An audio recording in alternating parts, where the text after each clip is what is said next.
It's the beginning of February, so we're on the cusp of spring, and it's a good time now to finish off any last minute winter jobs that you haven't quite gotten around to do yet.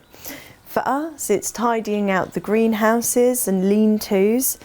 This is a really good practice to do in the winter because you can clear away any debris which might well be a home for any overwintering pests and diseases like the red spider mite, like any rusts.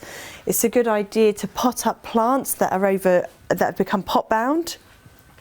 So in this glass house, for example, we're going to now begin sweeping out old leaves and debris from underneath the benches.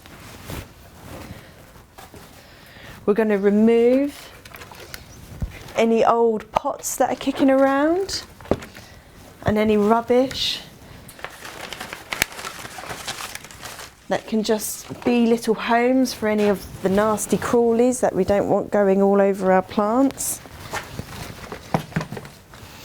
We can have a search around and find any pots and plants that might need potting up. For example, this Salvia africana lutea. You can see it started to go a little bit woody and leggy. As you can tell that it's pot bound, so we'll take them over to the potting bench soon and we'll pop that up from a 3 litre into a 5 litre.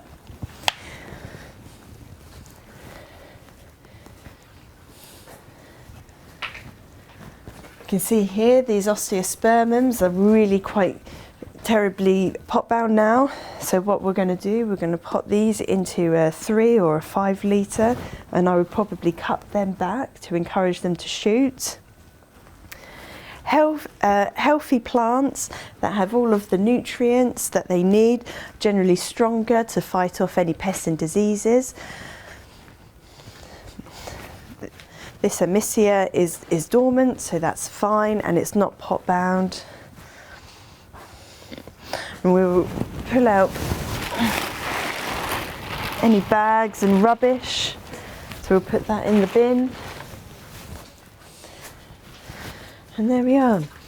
So last minute winter jobs, getting the glass houses ready for spring and summer, preparing them so that they are clean, so that any pests that have been overwintering are no longer there and will then cause trouble for your plants when they start to grow.